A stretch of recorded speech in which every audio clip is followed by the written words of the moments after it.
آپ نے جو کلام اصلاح کے لیے بھیجا ہے یہ وزن میں نہیں ہے۔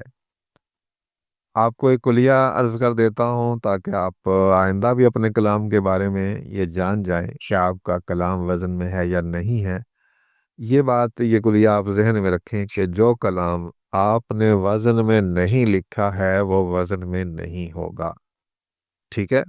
جو آپ نے وزن میں لکھا ہی نہیں ہے وہ اتفاقاً وزن میں نہیں آئے گا۔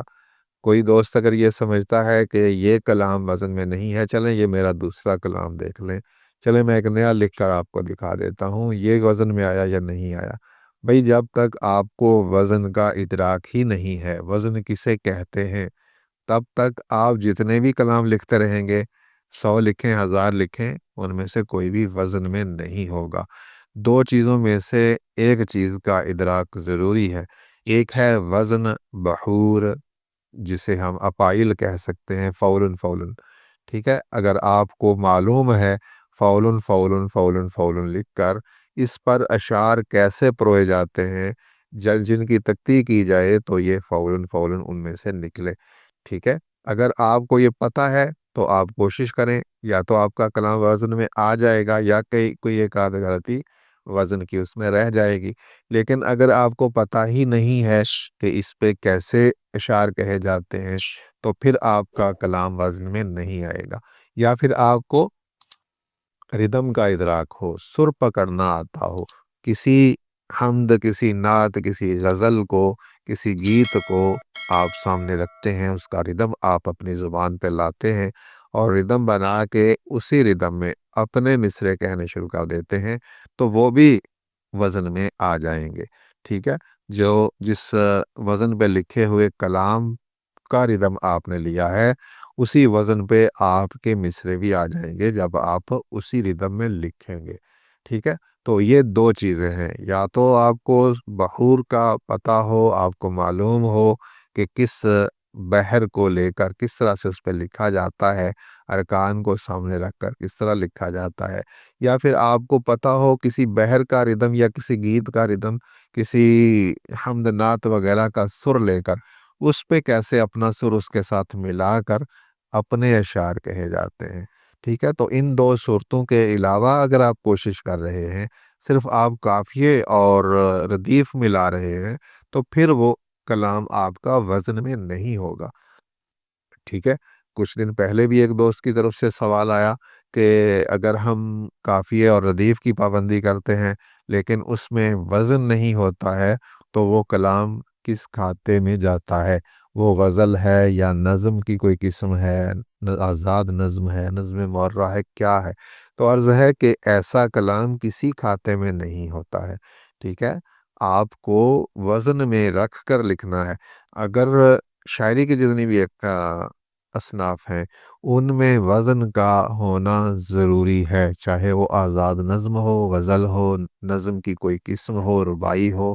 دوہرا ہو، کچھ بھی ہو، اس میں وزن کا ہونا ضروری ہے۔ وزن کے بغیر شاعری کی کوئی صنعت نہیں ہو سکتی ہے، ٹھیک ہے؟ اور پھر جب ہم یہ کوشش کر رہے ہیں آپ کہ آپ نے قافیہ ردیف کی پابندی کی ہے اور وزن کے بغیر کی ہے تو پھر یہ نثر بھی اچھی نہیں رہتی ہے۔ نثر بھی اچھی اسی صورت میں ہوتی ہے جب اس میں نثر کی قواعد کی پابندی کی جائے، ٹھیک ہے؟ زبان میں نحو کے جو اصول ہیں ان کی پابندی کے ساتھ لکھیں تو وہ نثر لکھی جائے گی۔ اب یہ شاعری نہ ہونے کی وجہ سے نثر تو اسے ہم کہیں گے، لیکن یہ اچھی نثر اس لیے نہیں ہے کہ اس میں نثر کے قواعد کی پابندی بھی نہیں کی گئی ہے۔ اپنی طرف سے کوشش کی گئی ہے کہ میں اسے شعر بناؤں اور لفظوں کو آگے پیچھے کر کے لکھا گیا ہے نثری ترتیب سے، لیکن وہ شعر تو بنا نہیں، تو پھر وہ نثر بھی نہیں رہی ہے، ٹھیک ہے؟ یہ کوئی درمیان میں چیز چلی گئی ہے، تو اسے اس لحاظ سے تو نثر کہیں کہ یہ شعر نہیں ہے، نثر ہے، لیکن یہ اچھی نثر بھی نہیں ہے۔ ایک عام شخص، کوئی بھی شخص اپنے مضمون کو، اپنی رائے کو جب نثر میں لکھے گا تو ظاہر ہے وہ ہے، تھا، اس طرح کے الفاظ آخر میں لائے گا جملے کے، ٹھیک ہے؟ اور سیدھی ترتیب سے لکھے گا جسے ایک بچہ بھی آسانی سے پڑھے گا، ٹھیک ہے؟ تو اسے ہم نثر کہیں گے، درست نثر کہیں گے۔ تو جب شعر کی کوشش میں ہم نثر سے بھی نکل جاتے ہیں تو اس لیے ضروری ہے کہ اگر آپ شاعری کرنا چاہتے ہیں تو آپ شاعری سیکھیں، ٹھیک ہے، آپ اوزان سیکھیں۔ اوزان آپ مجھ سے سیکھنا چاہتے ہیں، میرا کورس ہے، اگر فیس ادا کر سکتے ہیں وہ کورس کر لیں، اور فیس ادا نہیں کر سکتے تو یوٹیوب چینل پہ بزم شاد کے نام سے یوٹیوب چینل ہے، وہاں پہ آپ کو اسباق مل جائیں گے شاعری کے، آپ ان سے سیکھنے کی کوشش کریں، یا کسی ایسے شاگرد کو استاد کو تلاش کر لیں جو آپ کو بغیر فیس کے سکھا دے۔ لیکن سیکھے بغیر جتنا آپ لکھ رہے ہیں، یہ آپ اپنا وقت ضائع کر رہے ہیں، ٹھیک ہے، یہ تکے سے، اتفاق سے، یہ خود بخود کلام آپ کا وزن میں نہیں آئے گا، آپ کو کہیں نہ کہیں سے سیکھنا پڑے گا، ٹھیک۔ دیکھیں یہ مشکل نہیں ہے، آسان ہے، 15 سے 20 دن میں بندہ وزن میں شعر لکھنا شروع کر دیتا ہے، جب بندہ سیکھتا ہے، کوئی بہت زیادہ وقت بھی نہیں دینا پڑتا ہے، صرف 1.5 سے 2 گھنٹے روزانہ کے نکال لیں تو آپ 15 دن بعد وزن میں شعر لکھ رہے ہوں گے۔ تو جہاں اتنا وقت بے وزن شاعری پہ ضائع کیا ہے، تھوڑا سیکھنے پہ وقت لگائیں، وہ آپ کا وقت آپ کے کام آئے گا، عمر بھر کے لیے اوزان سیکھے ہوئے آپ کے کام آئیں گے، ٹھیک ہے۔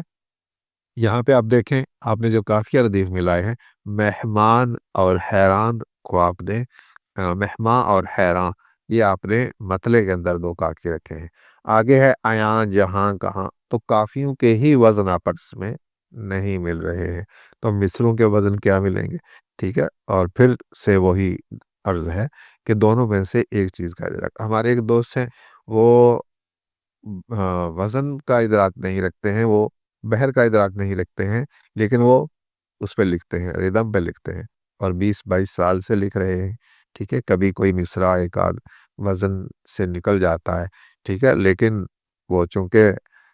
آہنگ کو جانتے ہیں، آہنگ کے ساتھ، ردم کے ساتھ اپنا ردم بنا کر لکھنا جانتے ہیں، تو بہت سارے کلام انہوں نے لکھے ہیں، 20-22 سال سے لکھ رہے ہیں، ظاہر ہے اب ہزاروں کلام ان کے ہو چکے ہوں گے، لیکن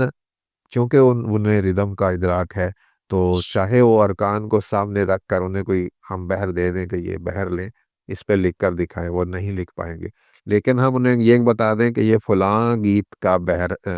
کی بحر ہے، فلاں گیت اسی بحر میں لکھا گیا ہے، فلاں حمد یا نعت اسی بحر میں لکھی گئی ہے، تو وہ اس حمد یا نعت کا ردم بنا لیں گے، ٹھیک ہے، اسے پڑھتے ہوئے زبان پہ ایک ردم بنا لیں گے، اور پھر اس پہ اپنے اشعار لکھنے شروع کر دیں گے، تو وہ اسی بحر میں آ جائیں گے، ٹھیک ہے، تو وہ اس طریقے سے وہ لکھ پاتے ہیں۔ تو دونوں میں سے ایک چیز آپ کو آنی چاہیے، یا آپ کا ردم اچھا ہونا چاہیے، یا آپ کو اوزان کا ادراک ہونا چاہیے۔ اوزان سیکھے ہوئے زیادہ کام آ جاتے ہیں، اوزان سیکھنے کے دوران ہی ہم ردم کو بھی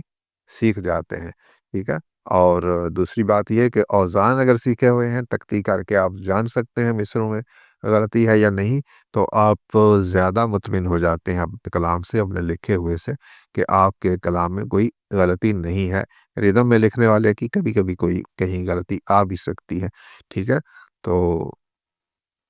یہ گزارش تھی، آپ اوزان سیکھیں، انشاءاللہ العزیز آپ اچھا لکھ پائیں گے۔